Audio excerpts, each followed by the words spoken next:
രാജ്കുമാർ, കൊല്ലത്തും ശക്തമായ മഴ തുടരുന്നു എന്നുള്ളതാണ് വിവരങ്ങൾ വരുന്നത്. മരുത്തടി, ശക്തികുളങ്ങര തുടങ്ങിയ പ്രദേശങ്ങളിൽ വെള്ളക്കെട്ട് രൂപപ്പെട്ടിട്ടുണ്ട്. ഇപ്പോഴും അതിശക്തമായ മഴ തുടരുകയാണ്. കിഴക്കൻ മേഖലകൾ, മലയോര പ്രദേശങ്ങളിലെ ഒരു അവസ്ഥ എങ്ങനെയാണ്? മറ്റു കാര്യങ്ങൾ എന്താണ് കൂട്ടിച്ചേർക്കാനുള്ളത്? ഞാനിപ്പോൾ നിൽക്കുന്നത് സിജു സൂചിപ്പിച്ചതുപോലെ കൊല്ലം മരുത്തടി, അതായത് 54-ാം ഡിവിഷൻ്റെ വട്ടക്കായൽ ഉൾപ്പെടുന്ന പ്രദേശത്താണ്. ഇവിടെ ഏതാണ്ട് 3000-ഓളം വീടുകൾ ചുറ്റിപ്പെട്ട ഒരു പ്രദേശം. ഇവിടെ മുഴുവനും വെള്ളം, ഞാനിപ്പോൾ നിൽക്കുന്ന സ്ഥലം തന്നെ കാണാം, മുഴുവനും വെള്ളം ഒഴുകിക്കൊണ്ടിരിക്കുന്നു.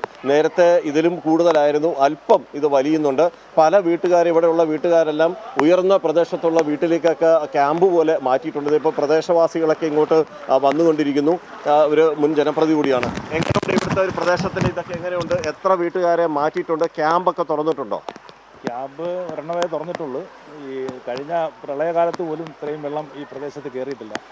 നിരവധി വീടുകാർ മാറേണ്ട അവസ്ഥയിലേക്ക് നിൽക്കുകയാണ്. പലരും വീട്ടിനകത്തൊക്കെ വെള്ളം കയറി പരമാവധി അഡ്ജസ്റ്റ് ചെയ്ത് സാധനങ്ങളൊക്കെ കട്ടിലിൻ്റെ പുറത്തൊക്കെ പുറക്കി വെച്ച് നിൽക്കുകയാണ്.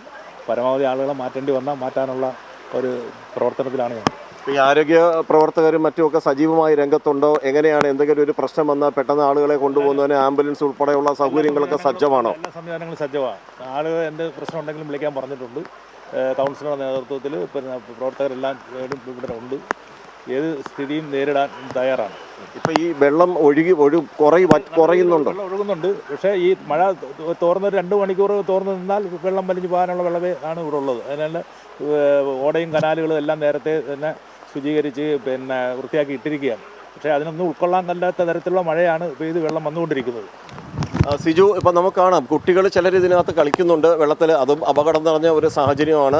വീടിനകത്തേക്ക് വെള്ളം കയറിയിട്ടുണ്ട്. ഇപ്പോൾ ഞാൻ ഈ കാണുന്ന ഈ വീട്ടിൽ ഇതൊരു ക്യാമ്പ് ആണ്. ശരിക്കും പറഞ്ഞാൽ ഇവിടെ പരിസരത്തുള്ള 3-4 വീട്ടുകാരെ ഈ വീട്ടിലേക്ക് മാറ്റി പാർപ്പിച്ചിട്ടുണ്ട്.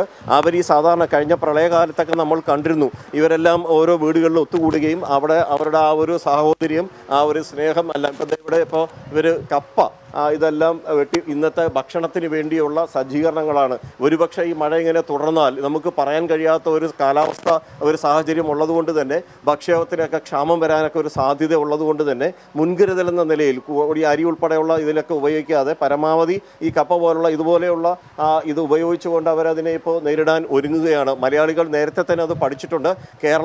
ഈ കേരളത്തിലെ കാലാവസ്ഥ ഇതിൽ പഠിപ്പിക്കുകയും ചെയ്തിട്ടുണ്ട്. അതൊക്കെ നമ്മൾ കണ്ടതാണ്. പ്രത്യേകിച്ച് കഴിഞ്ഞ പ്രളയകാലത്ത് ഞാൻ ചെങ്ങന്നൂർ ഉൾപ്പെടുന്ന പ്രാവൻകൂർ ഉൾപ്പെടുന്ന സ്ഥലങ്ങളിലൊക്കെ നമ്മൾ റിപ്പോർട്ട് ചെയ്തിട്ടുണ്ട്. അതുകൊണ്ട് തന്നെ അതിൻ്റെ ഭീകരാവസ്ഥ നന്നായി അറിയുകയും ചെയ്യാം. ഇപ്പോൾ ഈ മരുത്തടി, അതുപോലെ ഈ നേരത്തെ ഇപ്പോൾ ഈ ഉമേഷ് പറഞ്ഞതുപോലെ തന്നെ ഈ കൊല്ലത്തും ചാത്തന്നൂരിലെ ദേശീയപാത നിർമ്മാണത്തിൻ്റെ ഭാഗമായി ഒരു കാറ് പോലും മുങ്ങിപ്പോകുന്ന അവസ്ഥയിലേക്ക് വെള്ളം ഉയർന്നു കഴിഞ്ഞു. ദേശീയപാത അതോറിറ്റിയുടെ ഉദ്യോഗസ്ഥർ അവിടെ എത്തിയിട്ടുണ്ട്. അവരിപ്പോൾ അവിടെ പരിശോധിച്ചുകൊണ്ടിരിക്കുകയാണ്. എന്ത് ചെയ്യാൻ കഴിയുമെന്നുള്ളത് ഒരു പരിശോധന ഇപ്പോൾ അവിടെ തുടരുകയാണ്. കൊല്ലം ജില്ലയുടെ കിഴക്കൻ മേഖലയിലാണെങ്കിൽ ശക്തമായ മഴ വനപ്രദേശത്ത് തുടരുന്നുള്ളത് കൊണ്ട് തന്നെ തെന്മല ഡാമിൻ്റെ സംഭരണിയിലേക്ക് നീരൊഴുക്ക് ശക്തി പ്രാപിച്ചിട്ടുണ്ട്. അവിടെ ഈ പല സ്ഥലങ്ങളിലും മരം വീണ് വൈദ്യുതി പോസ്റ്റുകളും മറ്റും തകർന്നിട്ടുണ്ട്. കൃഷിനാശം ഇതിന് ഇപ്പുറത്ത് കാണുന്ന ഇവിടെ ഇതിനുള്ളിൽ സ്ഥലം പാട്ടത്തിനെടുത്ത് കൃഷി ചെയ്യുന്ന ഒരു ഭൂമി കൂടിയാണ്. അവിടെ ഇപ്പോൾ കൃഷിനാശമുണ്ട്. വെള്ളം മൊത്തവും കയറിയ അവസ്ഥയിൽ അതും നശിക്കും. അങ്ങനെ മറ്റുള്ള സ്ഥലങ്ങളിൽ നിന്നുള്ള കണക്കുകളൊക്കെ വരുന്നതേ ഉള്ളൂ. ശരി രാജ്കുമാർ, മഴ നനഞ്ഞുള്ള റിപ്പോർട്ടിങ്ങിനിടെ മഴക്കാല രോഗങ്ങളെക്കുറിച്ച് മറന്നു പോകരുത്. റിപ്പോർട്ടിങ്ങിൽ ഒരു കുട കൂടി കരുതുന്നത് നന്നായിരിക്കും രാജ്കുമാർ.